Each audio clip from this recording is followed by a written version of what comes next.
Yeah, so my understanding is this first part is to introduce me and a little bit about my coaching journey, what I'm learning now, and also working with execs, what I'm noticing there. So those were the issues that I know are top of mind for you, and I hope to address them today. Starting off with my background, I have been a coach now for over 15 years. I started in 2002. And I hired my first coach when I was being let go from a job in Scottish television. I was working in media at the time, and we worked together for 3 months.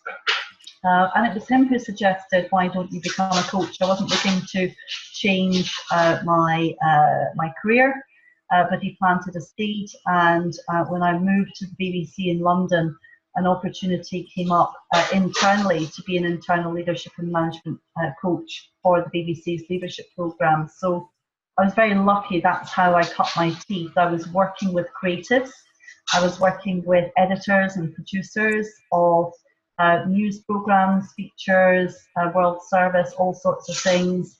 And I had 4.5 years where I was trained by the BBC, I got supervision through them, I didn't have to market for my clients, and I got to practice this stuff.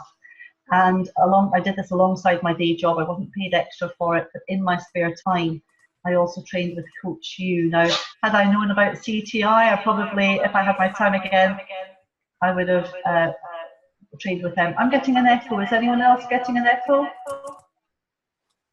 Is it just me? Ah, that's better. That's great. So I trained with Coach U and through the BBC.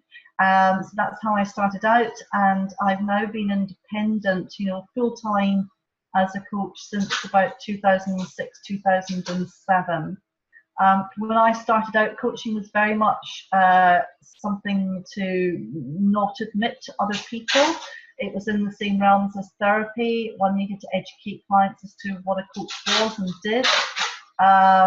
It's not like that now. It's a very different market. It's very saturated, of course. Lots of people calling themselves coaches, whether or not they are coaches in the true sense of the word. So I think that makes it very difficult now for people who are wanting to buy coaching, whether that's organisations or individuals, to really know what they're going to expect. So that's sort of kind of observation there. But I love coaching. This is, I qualified as a lawyer. I worked in media for a while, and coaching has been the thing that has grown as I've grown, and which has enabled me to indulge my constant sense of learning, and so many different techniques that you can learn, so many different approaches, so many different kinds of clients, and I just love that variety that I have within that. Can I just check? Can you hear any sellotape being any sellotape sounds in the background? Yes, you can. Firstly, could you just not use your sellotape, please? Okay. All right. Sorry, my daughter's playing with crafts in the background. She won't be using it from now on. So yeah, so that's my background, and I know that you guys are potentially interested in accreditation. Very early on, I started that journey. So I didn't go in at ACC. I started at PCC level. And part of that for me was about benchmarking my coaching externally. I could get feedback from clients, but when you're working on your own, it can be very difficult to know how am I doing against some kind of benchmark. And it gave me a goal and a focus. Again, working for myself, I didn't have appraisals. So by initially setting myself the objective of becoming a PCC coach, that helped me move from it being a hobby that I did in my spare time to something that I considered was a profession in its own right, and that I was hopefully holding myself up to the highest standards of ethics.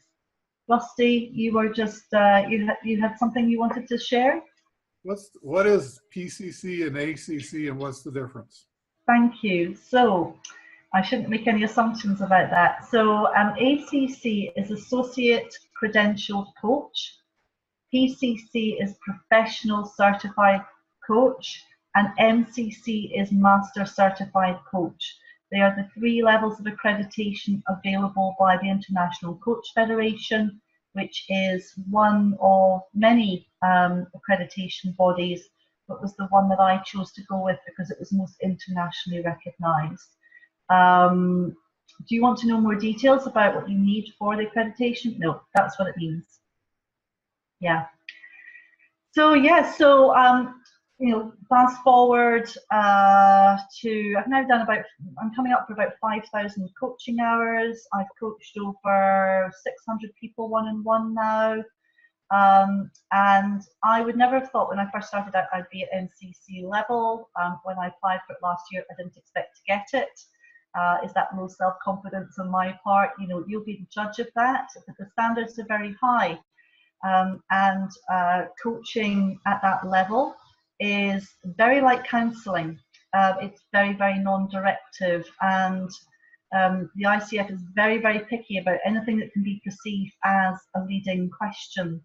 So one of the conversations I've been having with myself and my supervisors is, what kind of coach do I want to be, or how do I want to represent myself to clients?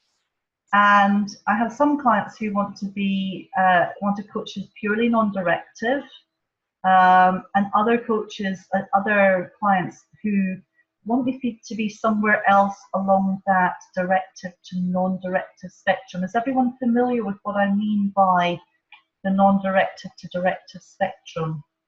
So, okay, so coaching, as the ICF would have it, is it's non-directive, which means you don't guide the client down a particular avenue.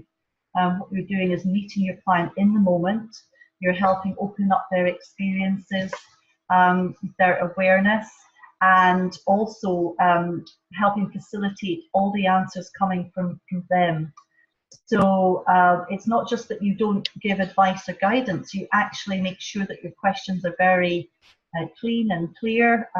There's nothing that could be construed in there as leading or guiding your client. You would be going with their agenda purely. And in that sense, it's very, very like counselling. I don't know if anyone here has had person-centered counselling, but it's very, very similar in you know, you work with the person first and foremost. The result is kind of secondary. What you're there to do is help expand that person's sense of who they are. And the thinking goes that if you bring your own advice or guidance or even leading questions into that conversation, you're not respecting the client's model of the world. You're not helping them come up, you know, using their own language, their own map of the world in order to solve problems in their own way. And in so doing, you may be reducing that client's sense of agency for themselves, their ability to be able to move creatively and developmentally and innovatively in the world that they find themselves in. So I just find this a really, really interesting journey. It's been so much fun so far. I have chosen not to niche too much, even though everyone says I should, because I enjoy the variety of the different levels of clients that I work with, and I enjoy working with them on leadership and team issues as well as career issues. And I've had everyone, you know, I've worked with people in construction, financial services, law. I get lots of people in communications and marketing, but I don't exclusively work with them, and that's part of the joy for me. What can you offer a scenario where directive would be appropriate?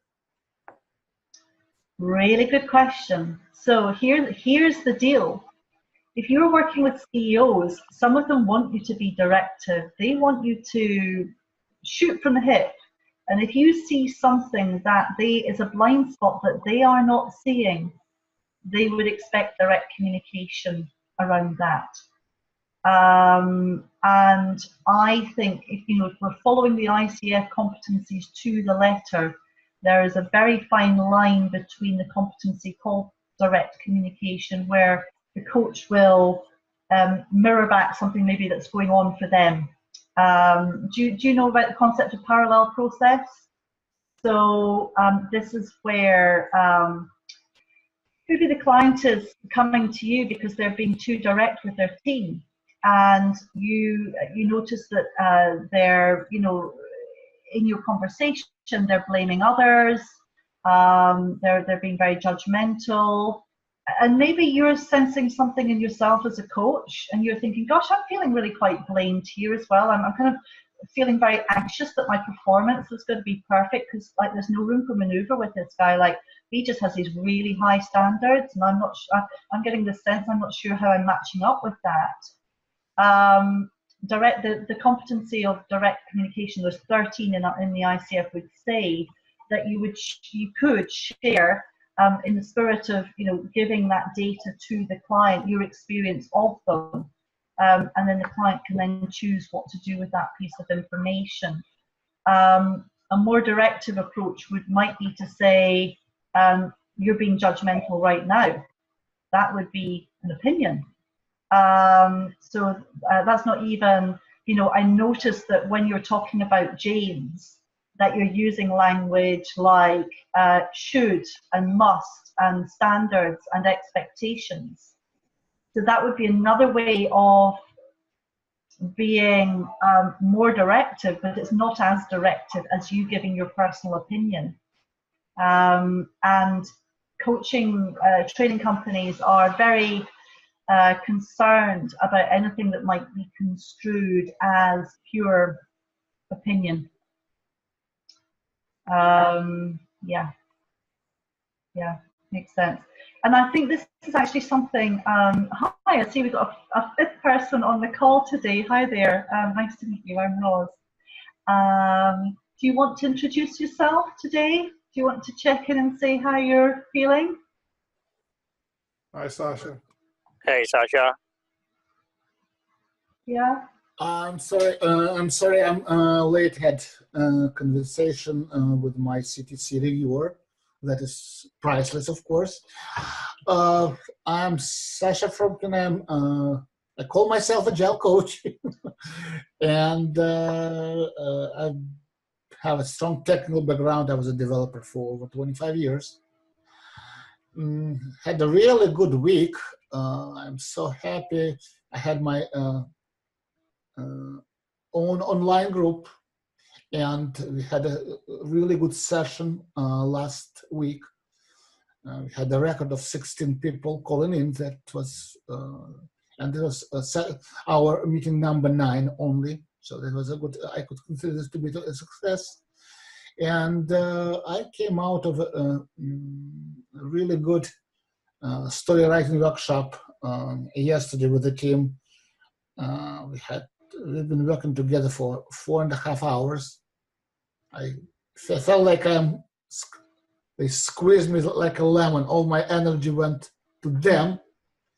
And at the end of the session, when we looked back of what we were able to accomplish, and they said, "Oh, we got it. It's so easy. Thank you, coach, for opening it up for us." It was very fulfilling, and all my energy came back and even gave me a little bit more. And I said to myself, I really love my job. It's very rewarding. I'm fully checked in. Welcome. Great, welcome. Welcome. Great. So, I've spoken a little bit about my coach journey. What am I learning now? What I'm learning is what I'm unlearning. I've done a number of different trainings, and they've all been along the directive to non-directive spectrum.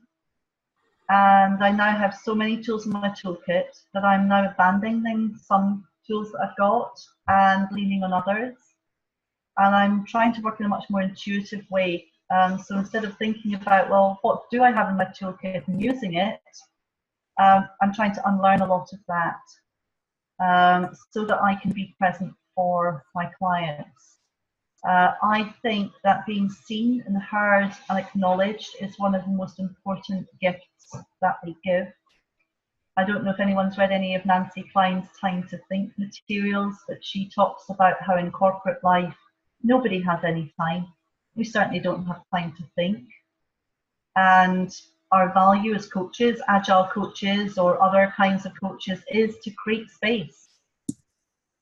enough space that that person that they're coaching can just stop, can just get off the treadmill and can really kind of tune into themselves and their feelings and their needs and their aspirations and their joys.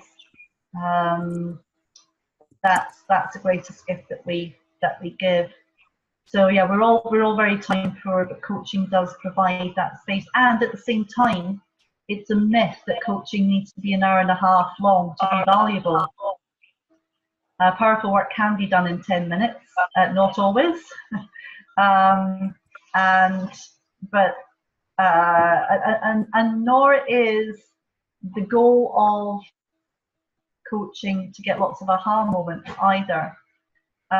They can feel really wonderful to achieve as a coach and for the client, but if the client doesn't do anything with that, if there's not any action taken as a result, if behaviour doesn't change, then at one level you have an interesting conversation over a coffee, but has it been coaching? So, and I guess that's the main distinction I'm noticing now between coaching and counselling, is that in counselling you wouldn't necessarily be taking any actions afterwards, but in coaching you probably would be of some kind. Not always. Sometimes it's a reflection. Sometimes it's sitting with something. And that's another thing that at the MCC level, that they don't always need actions, but they do need the client to express how they're going to take things forwards. Yeah, Andrew. So I have a quick question, because you mentioned about action, and that's what we learned from this, the coaching session. It's the learning and actions. I'm facing one of my team member. Why if the person is not coachable? He just doesn't like to take actions, and then I would like to know, like, how many sessions that you have to work with a person until you say, you know what, I don't think I'm the right person for you. It's a wonderful question, and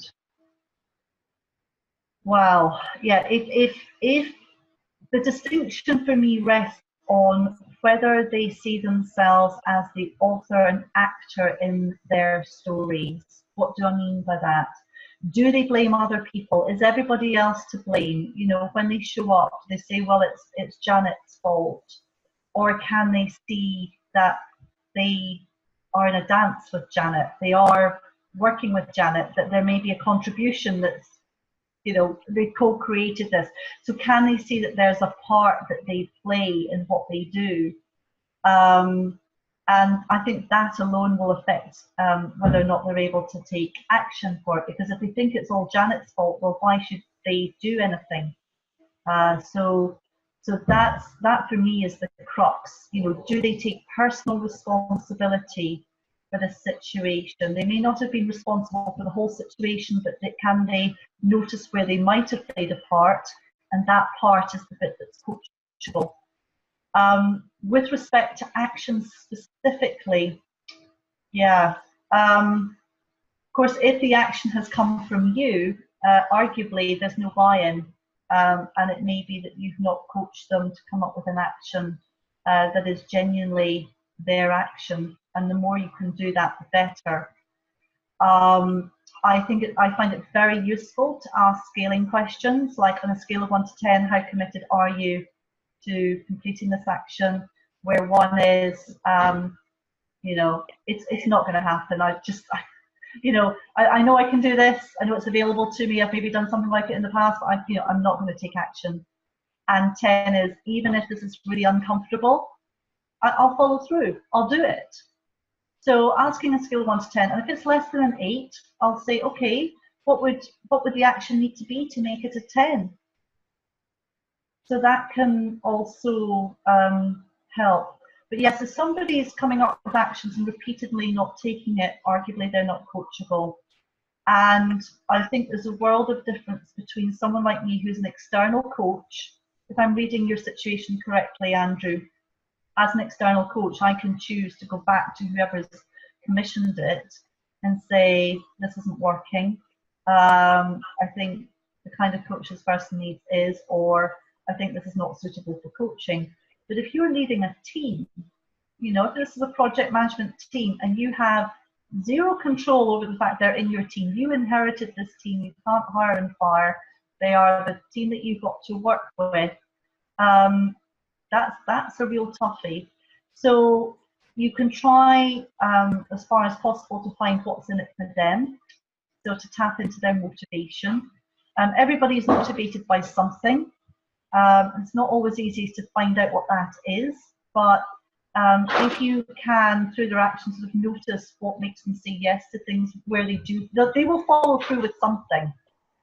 Even if that's turning up to their work every day in order to not get fired so that they can pay their rent on time, you know, or contribute to the family income so that the baby gets, you know, milk and clothes and baby clothes, you know. Everybody has something that will motivate them. And if you can find out a little bit more about that person and what drives them, and you can frame that action in terms of how it's going to support what's important to them, that can also help. But some people just aren't coachable. There's very few of them.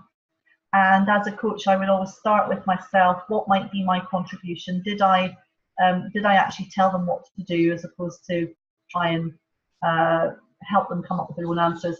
Did I test for commitment? Another thing you can try doing is seeing if you can set up some kind of experiment in the middle of the coaching session to give them an opportunity in a really safe environment to try something out and make a mistake and get feedback. You know, we have to remember that the coaching space is a really safe environment. And when we're going back into our workplaces, that can be a hostile environment sometimes.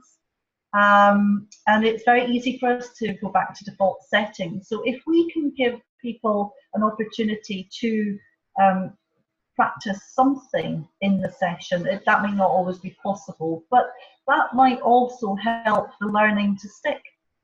And then it becomes about, okay, so you know, you're going to go off and do this. You know, what resources do you need to be able to follow through on this? What support do you need from me? What else is going to help you be successful? And just really thinking through, not just coming up with the actions, but actually thinking through what's the mindset they're going to need to be able to follow through on this. What, as I said, what resources they might need to do, and if they need to break down the steps of that action as well. Does that help? Yes, and actually that person is me. No, I'm just kidding. I'm just kidding. Great help. I write down everything here, so thank you. Yes. Yeah, and I'm keen to throw this out to the rest of the group. Like, you know, I'm not going to sit here as guru in this room, because I know that all of you will have faced this issue. How do you handle it when somebody doesn't take action? It's rusty. I can't. Well, how do I currently handle it? I get frustrated. But there's a phrase that I heard several months back that really appeals to me. I resonate with quite a bit in terms of how I view people. I'd like to share it with you and see how it resonates with you, if at all. And that phrase is, there's no such thing as a bad coachee. There are only inflexible coaches. Yeah. Yeah, I've heard that, and I think that's a great reminder for all of us. Again, it's about what's our part. Yeah. In NLP, they say the person with the most flexibility has the most influence. Right. So it's a variation on that mindset. And, you know, is that the universal truth? Who knows? But actually, who cares? Actually, by adopting that mindset, that can help you think of new things, new ways you can try, and different things will work with different people. Yeah. The system that has the most flexibility is the system that controls the rest of the systems. That's the same thing. Yes. Yeah. And it's that concept, that idea of no such thing as a bad coachee, only inflexible coaches, always forces me to turn my gaze back inward and look at myself as the problem and not the other person. And so it's how can I adjust my skill set, my approach? You know, do I do a 180 and come from the back of the person to see what's there? Where's the intriguing spots, the tender spots, the possibilities? That's all on me to explore and ignite. Yeah, and you know, who of us in this room hasn't followed through in an action that we promised to somebody else we would do? You know, yeah, not following through can be a source of incredible shame and embarrassment. We put up barriers to that, and I think compassion and lightness and curiosity can also help with this. You know, judgment doesn't help. Yeah, but just, you know, the more we can offer those attributes to ourselves, the more we can offer them to others. Yeah, I don't know if there's anyone else in this room who has been trying to make a practice of self-compassion. Kristen Neff is a wonderful resource in this area. KRISTENNEFF. Kristen Neff, she has lots of little meditations around self-compassion. And I think as coaches, we're always so concerned about making sure that our clients, or people that we work with, we give them our, you know, our all. And when we aren't, you know, in our mind successful with them, it's very easy for us to judge ourselves. We need to extend the same compassion and care to others that we, you know, we must do that for ourselves too. Mm-hmm. Right. Ros, do you have any tricks around, you know, our minds tend to wander. I suspect that the more we practice medication, the less meditation, well, you could throw in medication also, the less that occurs. As a matter of fact, I'm about to launch into a 18-week meditation course. What works for you in terms of keeping yourself grounded in the coaching moment and pulling yourself back in from wherever you might have gone in any given second? I love the questions you guys are asking. I think it helps to take a Zen moment before you start a coaching session. Just take a moment to breathe. And I ask myself, where's my attention now? Is it what's just happened? Is it what's coming up this afternoon? Am I thinking about doing a supermarket shop before I go home? You know, we all have these everyday concerns. So where's my attention? Is it in the past? Is it in the future? Is it now? And then I take a moment just to ground myself in now.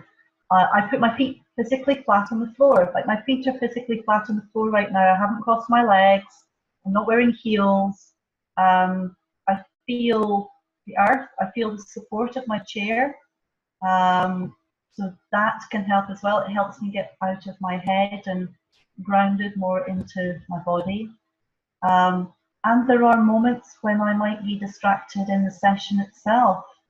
So I might just say, you know, can you say that again? I lost that thread. I will be vulnerable with the client in that way. If I'm noticing it's happening a lot, it's a parallel process. I get really curious about this. I go, I'm noticing that my mind is wandering all the time. And I'm wondering if this ever happens with anybody in your team. You know, it may be that they've you know, that on their 360, they're not being specific enough with their communication. Maybe they ramble on and on and on. So maybe actually this is demonstrating what's going on in real time with the issue that they're facing. So you can get really curious as a coach and just say, can I just share with you what's going on with me? I share it with permission. I share it in the sake of, I don't have all the answers, but you know, this is data. What do you want to do with this data? Does this show up elsewhere? And if it does for the client, it can be a really powerful thing. So it might not just be you, it may be that this person does this with everybody. And that is where the real coaching work is. It's working on that issue and not maybe the surface issue that they came in with. But you would always give the client a choice as, of course, which direction you would want to take, what would seem fruitful to explore next.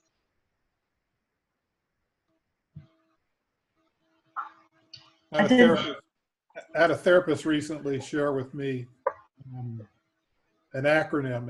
It's WAIT, W-A-I-T, and it stood for two things. One was, why am I talking? And the second was, why am I thinking? That I'm trying to incorporate into my habits. Yeah, yeah, yeah. Yeah, and I suppose a sort of similar issue to that is thinking, what's my next question?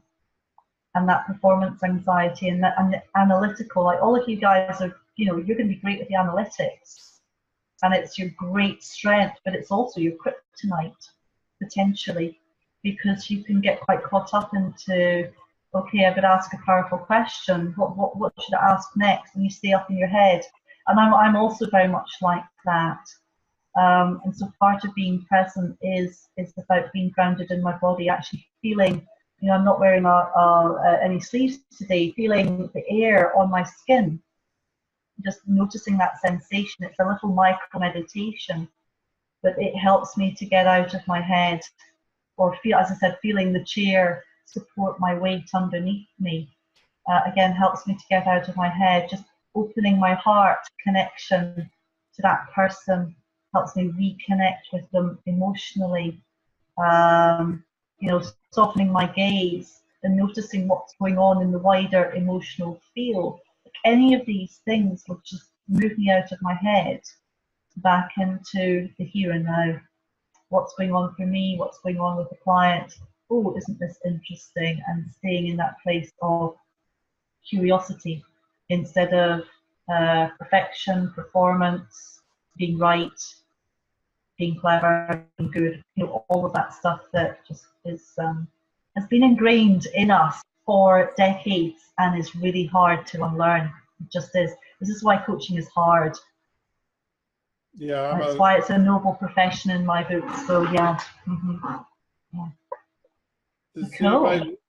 Does anybody know the numbers, male versus female coaches? No, but I would guess it's more female than male. Yeah, one of my goals in pursuing learning more about meditation is to reduce a lot of that analytical, quiet things down, and create space for more of what I would describe as the feminine to come in. And another piece would be more trust of my intuition and my own abilities, my own senses. I'm hoping that meditation will clear some space for those things to come up. Lovely. Good. I'm conscious that I made some notes about coaching execs. Would you like me to share my thoughts on that, and then we can go into demonstration? Does this seem like a good use of our time? Yes. Yeah? Okay, great. So somebody asked a question about mental models and exec coaches. I don't think there's any one mental model. I think my observations are, first of all, it's lonely at the top. Often execs don't have feedback. Why would you bite the hand that feeds you?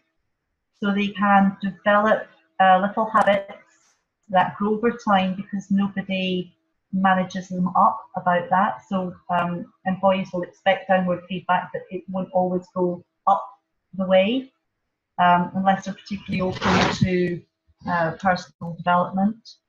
I've mentioned previously that some will want you to be very, very direct with them, and so contracting with the CEO about their expectations of coaching is really, really important. Have they worked with a coach before? What helped them do their best work? And what they're hoping for from you. And most execs in my experience will say, give me open, honest, direct feedback. And actually contracting for how we give and receive feedback so that we can stay open to it, so we can act on it, I think is a really valuable part of that contracting conversation. Another thing, I train with Dr. Marshall Goldsmith, who's a big coach in the States, and he wrote a book called What Got You Here Won't Get You There. And it's all about how people will go up the ladder, you know, maybe they've got technical background and they get to a certain level of competence, and beyond that, they're incompetent. And the difference really is about the people skills. So there are little habits that execs might have, like having to win all the time, or always having to say the last word in order to, to seem important. And there's sort of 20 habits that Marshall Goldsmith talks about. And I personally have found that very, very useful. In fact, I'm about to start coaching somebody who has been referred to me because they are bullying their team. And just having a framework to go through with him about where, where might there be some things going on here might help to raise his awareness about some practical things that he might be able to do that would be more suitable for the level that he now finds himself at, which is an MD level. So yes, general principle that sometimes people do get promoted above their level of competence, but that's not necessarily their fault. They do good interviews, and a space needs to be filled, but a lot of leaders learn by what they see around them, and if they haven't had sufficient training and development and coaching and mentoring, then they're often acting from very unconscious behaviours, and often acting from behaviours back in their family of origin. Now, we're not delving into that side of things, but just to say that if there is strange behaviour, chances are that there's that's been honed and developed over years. And I think something else that I think is particularly relevant for working with CEOs, senior people, is if you can involve other stakeholders in the process of coaching, they will make far better progress than if you are just coaching without stakeholders being involved. What do I mean by that? Well, what I mean is if there is some sort of 360 feedback process, you can start at the beginning and at the end to measure progress. That might not be appropriate for your area, but if not, what I do is I encourage, as part of the contracting process, my senior people to choose 5 to 8 people who they are going to speak to once a month about whatever particular leadership aspect they're developing. So say it's communication skills. They will do a briefing of their raters and say to them, look, I'm working with a coach for 6 months, 9 months, 12 months. We're working on my communication skills. Every month I'm going to come to you, and we're going to be in our team meetings and things as normal, but I'm going to come to you and ask you for suggestions what I should be focusing on around this given area each month in the everyday interactions that we're having. And then at the end of every month, you're going to give me feedback on what you're seeing that I'm doing differently and better in this given area. So it's feed forward and feed back, and it's on a monthly basis. Now, there's a big study that shows that when leaders have this level of accountability, they're actually going to the people around them, the direct reports, people to the side of them, people above them, and saying, I'm working with a coach on this thing. Because we've all got biases to expecting people to behave the same way they always did, they could be making changes, but we're not seeing it. So by directly involving stakeholders in this, you increase the chances, first of all, of accountability of the leader, so they're more likely to take action. Secondly, the people around them will be looking for changes in behaviour and continuing to acknowledge and appreciate and encourage that individual, and the behaviour will stick over time as well because you're doing this every month. So that would be like a top tip: involve other stakeholders if you can. It sounds like there's some potential for parallel in those regards between executive coaching and coaching a Scrum team relative to stakeholders. Yeah, Absolutely. Can you put some more words around what that might look like in a Scrum team? The only thing I can come up with at the moment is some sort of recurring mechanism for one or more stakeholders to come and talk to the team, share with them their points of view, what's important, and their expectations. Mm-hmm. Yeah, that would work. I don't work with lots of Scrum teams. I do work with lots of project managers and IT people. So I'm not going to give you an opinion about how that would work for your situation. But I would put the question back to you about who are the critical stakeholders that see that team in action all the time. They're very close to the work of the team, so they're going to have a useful and considered opinion. And I would also say that it's not necessary for those opinions to come from people that are liked. You actually want to get a spread of opinion, including from maybe stakeholders who have fallen out with people on the team before, because this can be also an opportunity to repair ruptured relationships.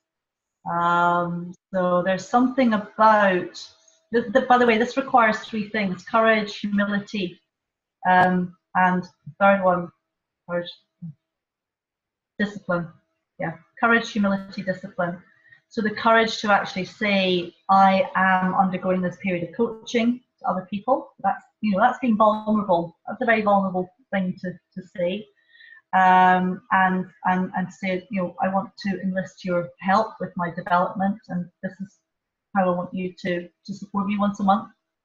I'm going to come to you, we'll have a short call, or maybe it'll be by email, and you're going to give me 2 or 3 suggestions for what I should be doing this month, and you're going to give me some feedback on how I've done last month, and I'm going to keep on doing this process. So it might be by email. But what you do is you close the loop back, and say you get 18 suggestions. That individual can't take forward 18 suggestions. So the feedback loop, usually by email to everybody, is, okay, I'm working on this month. And then that way it calls people's attention, the stakeholders' attention, to what that person's focusing on. So if they're not doing something that was a recommendation, they're not then giving the feedback, well, you didn't follow through my recommendation. Does that clarify things for you? How does this apply? Guys, the rest of you, how can you see this applying? Is this relevant? Is this something that's interesting, not interesting? How's it landing with you? What's the impact for you?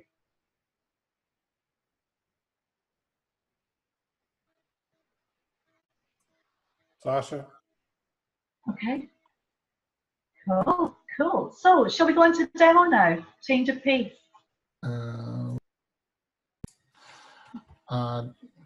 Keeping stakeholders in a game, explaining them that it should be not us and them, but it should be we, and they also have their skin in the game.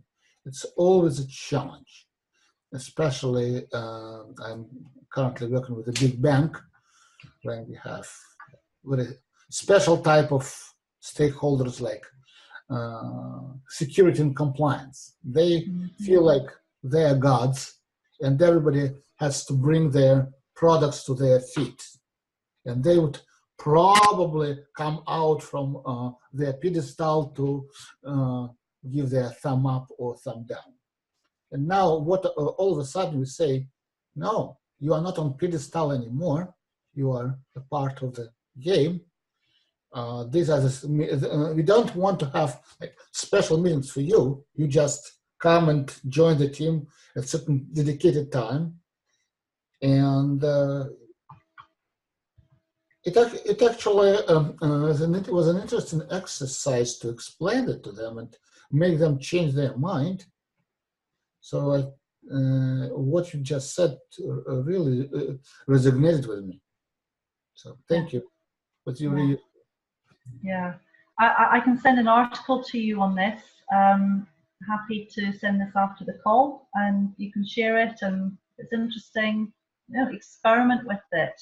I'm a great believer in experimenting with different things, and if it doesn't work, it doesn't matter, who cares? Maybe you've learned something. Well, nobody has a crystal ball, and what works in one environment doesn't work in a different environment. You always experiment, inspect, and adapt. Always. And this is what we want our clients to do as well, as experiment too. You know, we're again, our culture doesn't allow for failure. And, you know, one of the things hopefully we do as coaches is make things safer for people to try new things and to fail and to learn how to deal with that in a way that is with grace and with ease, actually. Yeah. Cool. Oh, good. So I'm ready for a demo. So has anybody got something they would like to work on? Yeah, I volunteered to be the guinea pig last week. Thank you. Thank you. So Rusty, you're happy to be the guinea pig this week as well then? Well, last week I volunteered to be the guinea pig for this week, so for this week. Great. Okay, lovely. So what's on your mind today? Because last week was populated with chickens, so. Well, the most present thing is having read this book, Digital at Scale. I'm really feeling some anxiety around probably three things. The thing that's sitting the hottest with me is, you know, I'm on page 13 of this book, and I'm really shocked by what I've read in the scope and pace of digital change, digital transformation.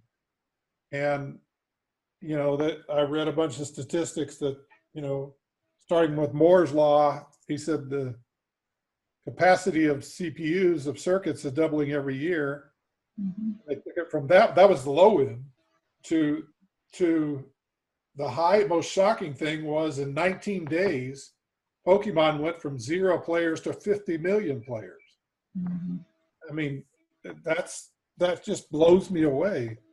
And so now I'm excited to read and learn more, but I'm more worried about being overtaken by the pace and the quantity of change. That, you know, I look at this book and I'm only on page 13 and I'm wondering, okay, if this is the best book written on the subject, things are really bad.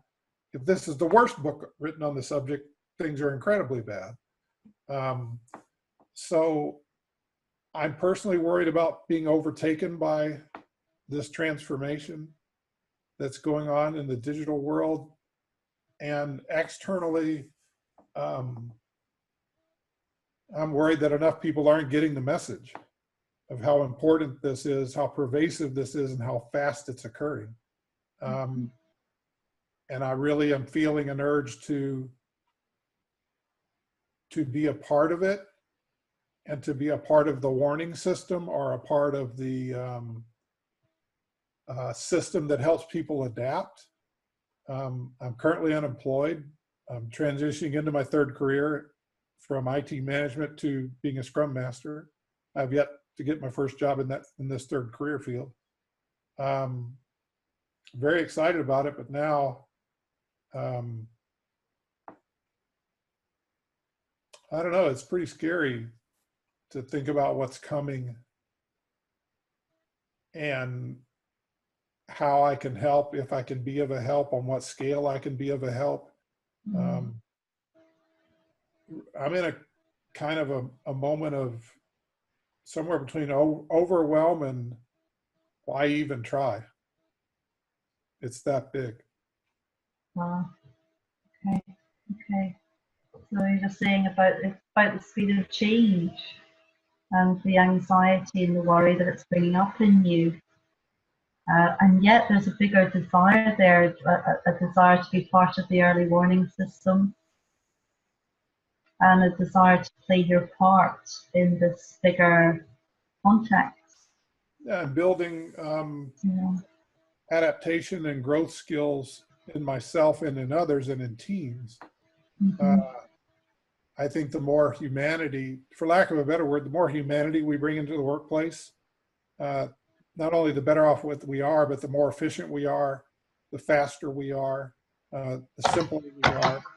And that's one of the reasons I want to become a Scrum Master, and that's one of the reasons core protocols is very attractive to me. Is all of those things lead towards increasing employee adaptability.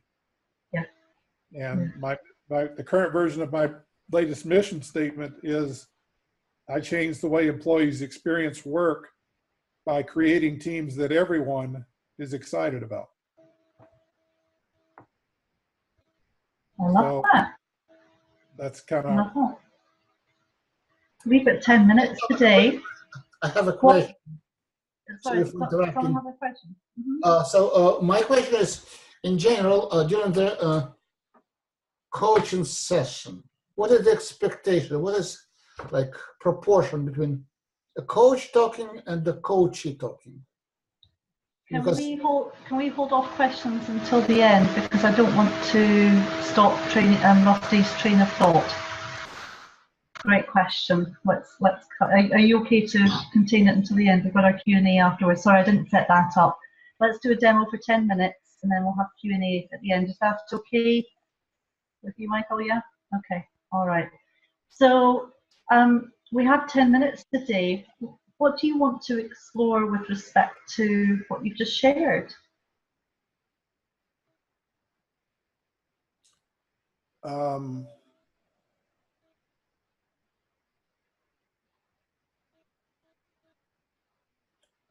How do I get out of my own panic about this? Mm-hmm. I think one of the things I'm doing is, one of the ways I'm moving in the right direction is exploring more about meditation. Mm-hmm. So that would be one thing, getting out of my own panic. Mm-hmm. We'll run with that. Okay, great. How will we know we've got there? That I feel in my body greater calm, more peace, Mm-hmm. and a greater sense of capability when it comes to contribution. Okay. Right. So you gave a beautiful example a moment ago about when reading this book and getting to page 13. Can you just bring that back to mind, and we'll explore that a little bit further? So just imagining yourself reading that and feeling this response of panic. Can you connect with that right now in your body? Yes. Mm. It's a sense of, oh my God, I had no idea it was this pervasive or this big or this fast, and really being frightened by that prospect. Yeah. And where is that thought? Is it a thought in your body, or is it a feeling in the rest of your body? Like, where in your body is that? It would be in my chest in the form of shallow breathing. Mm-hmm. Mm-hmm. Okay. So yeah, and I see you just putting your hand. You look at my here. Yeah, I can see that you're putting your hand on here. Just take a moment just to reconnect with that. Your chest, your body has some wisdom here. Just breathe into that right now.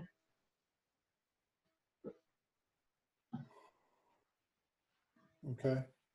Right. Okay. So if your chest had some wisdom for you, what would it want to say to you about this?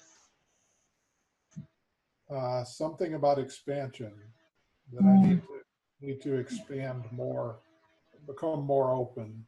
Mm. Mm. And are you able to do that right now in this moment? You feel into that expansion? Just notice what that's like for you. A little bit, reminding myself of my own capabilities, and that in my past I've overcome every challenge I've been presented with. Yeah, right. So you can really feel that sensation. Yeah, I feel my shoulders going back. Oh, okay. Okay. Okay. So, and you were saying you want to become more relaxed and more at peace. Does anything else need to happen in order for you to get there?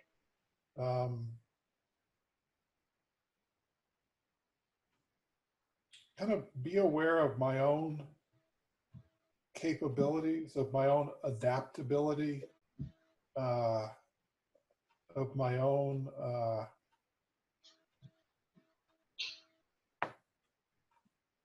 sensing skills.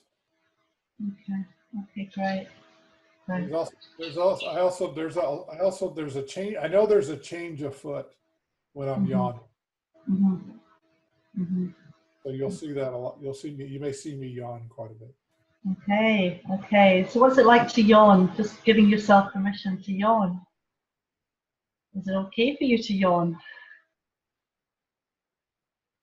Yeah, I've come to, over long periods of personal growth, I've noticed it and come to be okay with it, come to accept that it's a symbol of something happening. Yeah. Yeah. Right. Right.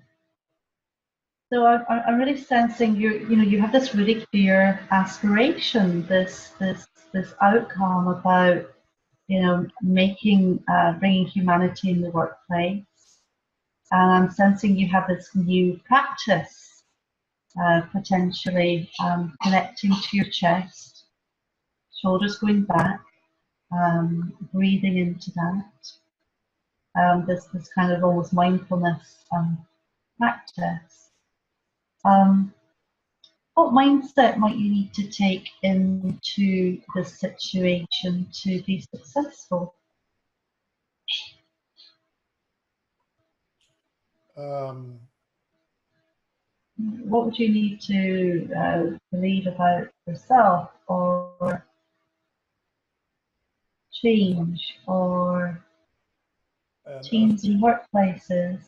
What shift might need to occur?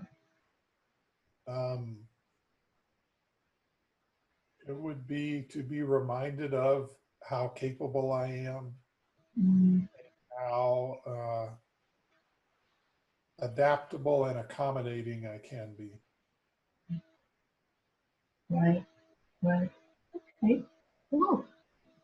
So you can take your hand away from your chest if that feels right, or if it needs to stay on your chest, you can keep it there. What feels best for you in this moment? I'll keep it here. You'll keep it here, right? Okay.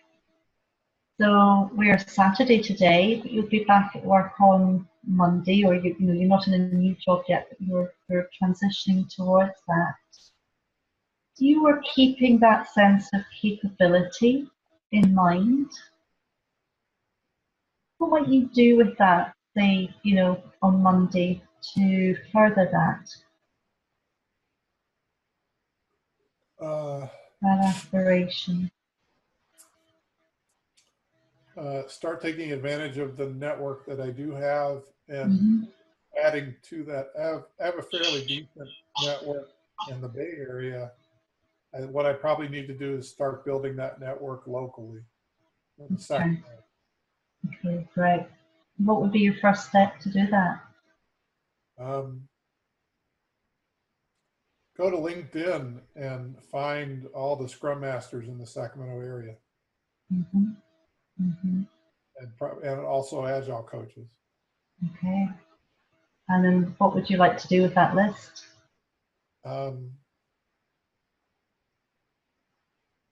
Reach out to them and offer to be a guest facilitator at one of their retrospectives. Okay. How's that feeling for you? Well, I have tears coming down my eyes. Ooh. Just breathe into that and let it be.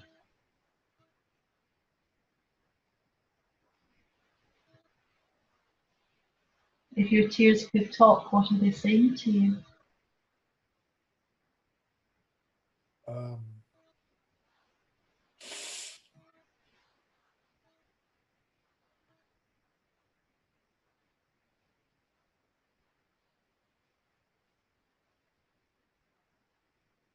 that I really need to be a part of this. Mm. Mm. And it's scary at the same time. Yeah, yeah. Mm. Important things are scary. But great, so just allow yourself to just feel into that scariness. Of a colour, a shape, a texture, you know, what are you noticing about scariness? Mm. It's hot, fire, red, yellow, Mm. orange, white. Mm. Mm. All these colours.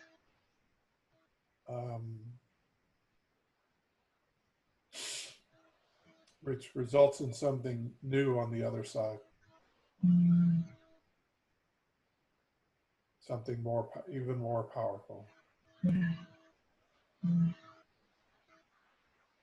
And what would you want that more powerful to be?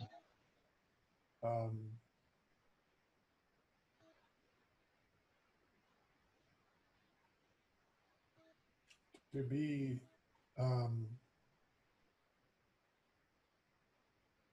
even more dedicated to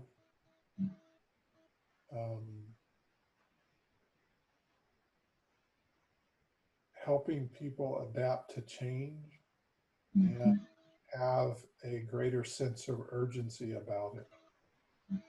Mm-hmm. And which is the upper hand right now, the being scared or this bigger aspiration? Or what?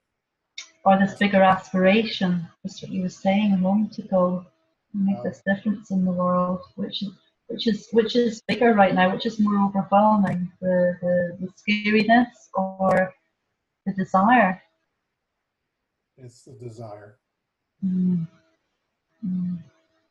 Right, right. Beautiful. So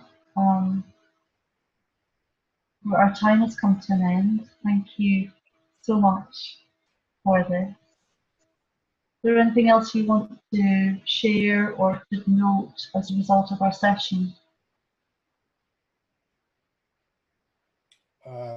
Just a heartfelt thank you.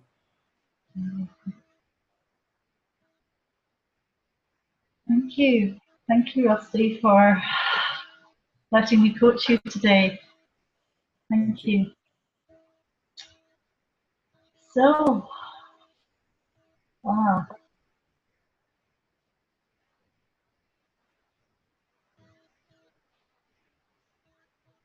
Rusty, is there anything else you want to say before we go into, a more technical coaching debrief?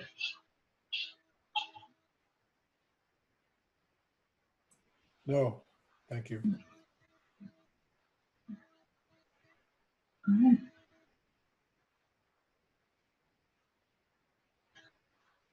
So, who has questions?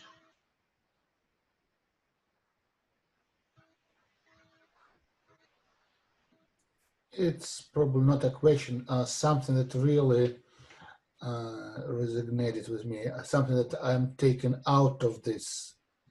The way how you've, because I think the most challenging part is to start. Yeah. And the way you ask the question, how would you feel, how will it feel when the fear goes away? You kind of put a stick in the ground. So this is where we want to be, and this is how we could walk our way to that. That was, I think, was very useful. How would you use that for you? What would that look like for you? I think this is something that I could start using right away, because when people are coming to with a problem, and that I think it will be help to get them arrive to the resolution. So it's stick in the ground. Yeah. Yeah. Thank you. Actually, my question is, you ask a question and you expect your coach to respond. And on one hand, you don't want this to be a very short answer. You want a coach to go deep into himself or herself, trying to make self-analysis. But on the other hand, you don't want this to be your coach going on and on and on and on. There is some time when you have to bring him back. Yeah. What's your mental guidance? What is the right time to stop? If I feel, so I think first of all, creating safety is the first place to start with the client. And although we don't need to hear all the details of their story in order to coach them, so they don't need to go on and on and on for our sake, but sometimes they need to articulate, to get connected, and or to vent. So I do allow a little bit of space in the beginning just to unload.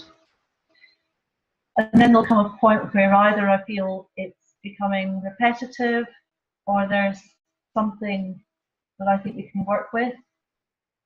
And one of the things that I'm learning as I'm older as a coach is I don't, that there can be multiple points of entry, and to worry less about choosing the right point of entry and just choosing something, seeing where it will go. But I will take notes of keywords so that if that ends up being a rabbit warren, I can go back to something else they said a moment ago and see if there is it's like a cold seam, you're picking away with your pickaxe, and is there some richness within that?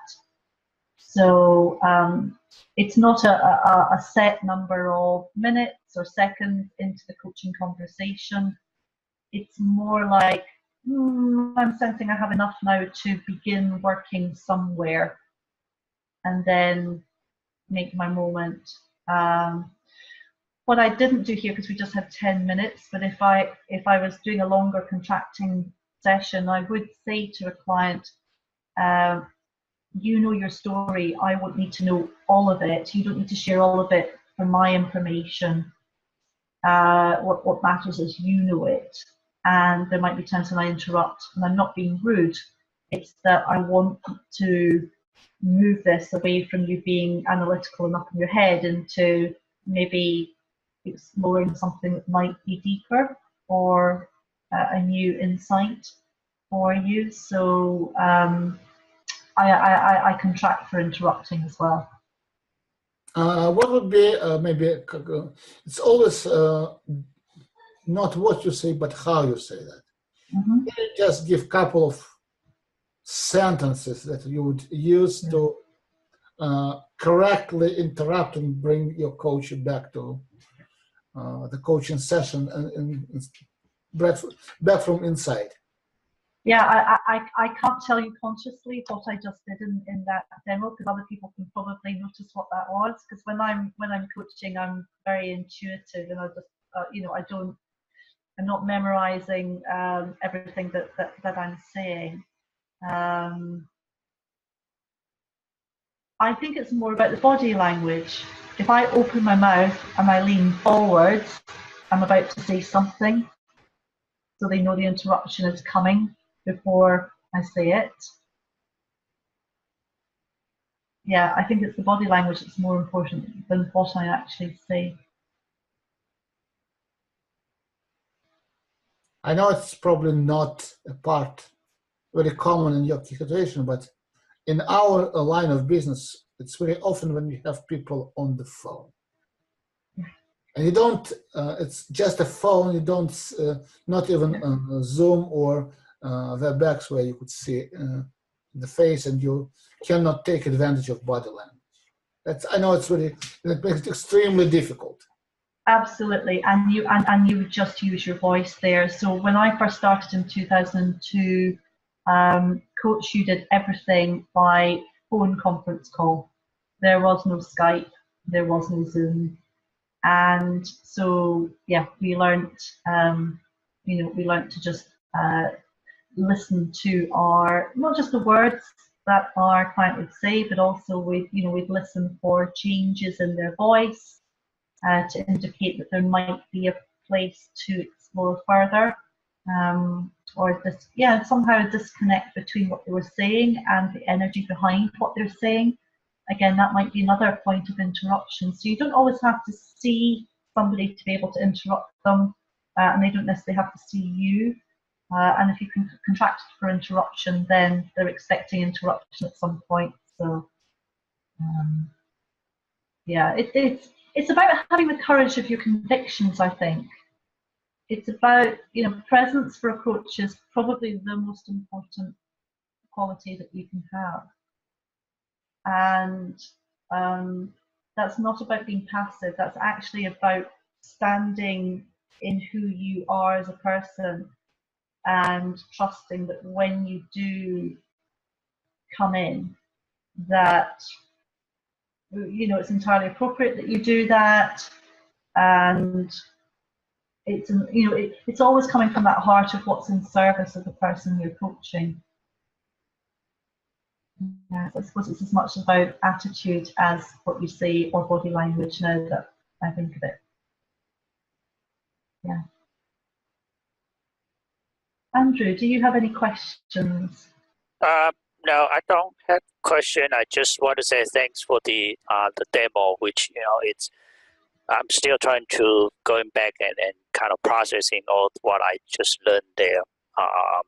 It's a great experience for me. Thanks, Rusty, and thanks, Russ. You're welcome. Yeah. And you'll notice that I didn't follow the GROW model or Oscar or any of the kind of set models that are out there. I think it's part of your evolution as a coach that you start with these models. And I did get a sort of I got an aspiration and I got a goal for the 10 minutes, and time bounding it I think is really essential. If you've only got 10 minutes, it actually hopefully is in support. Rusty, you can come in here. If I say we've got 10 minutes, where do you want to be by the end of 10 minutes? That does help enormously. But I didn't, I wasn't thinking, right, let's do reality, let's do options, let's do way forward. It was a little bit more organic than that. That's great, because I can see the, in HR we call it shuhari, you are, and I can see the read level that, it's just so natural for a good coach to kind of, discover, work with the client. So, yeah. Great. Who else has a question? I feel I've stunned you all into silence. Silence is good. Silence is very good. I do have a thank you or an appreciation, which is I wanted to show or offer my appreciation for the patience of the young woman in the environment that you are in. Oh, I have my headphones, so she can hear my talking, but she can't hear you.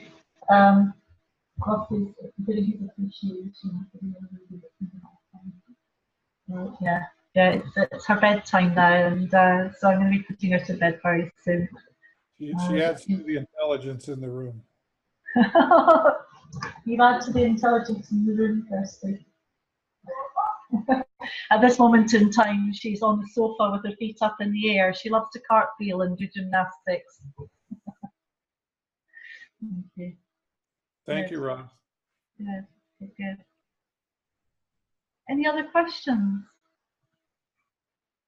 Just a quick one. Earlier you mentioned NLP, which only a couple of months ago when I first realized, I was talking to somebody who also is the NLP, and I realized he's not the NLP that I thought he is. Because in the computer, when we talk about NLP, we talk about natural language processing, and I was actually doing some kind of AI, machine learning, that kind of stuff. So I thought he is the AI person. And I talked like semantic tagging, all that kind of, sentiment, and then I realized, oh no, he's talking about something else, and I have to Google it to find out, oh, that's the NLP. Neuro-linguistic programming. Yes. This is a really important point, because our clients will say stuff to us all the time, and we make assumptions about what those letters mean or what those words mean, and it's important for us to not jump to conclusions of that. So, a simple example that's not word-based but it's somatic is, bodily-based. In the session was when Rusty began to cry. Now, I could have thought, gosh, there must be something he's losing. That's about grief. But that would be my colouring of the waters. So if I had asked the question of, oh, so you're crying, does this mean that you're losing something or you're grieving for something? It could be possible that he was, but that's my interpretation of what the tears might mean. And actually, I don't know, Rusty, were there any tears of grief? Would that have been a useful intervention for you? No. No. It was more, it had sadness tones to it. So my language wouldn't have been correct. Yeah. It was more important that I kept the languaging of my questions open to allow Rusty to make his own interpretation. Yeah. A useful way of comparing the two NLPs is natural language processing is to software what neuro-linguistic processing is to wetware. And wetware, excuse my ignorance, is The brain, the body.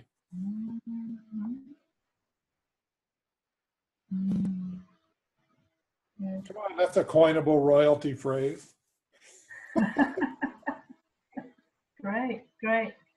Now, I'm conscious that there's about another 10 minutes before you're scheduled to finish this call. Did you want to have some time with me off the call just to wrap up between yourselves? Or do you want me to stay on till the end of the call? As far as I'm concerned, you're welcome to stay on, but we do need to close out. Okay. So I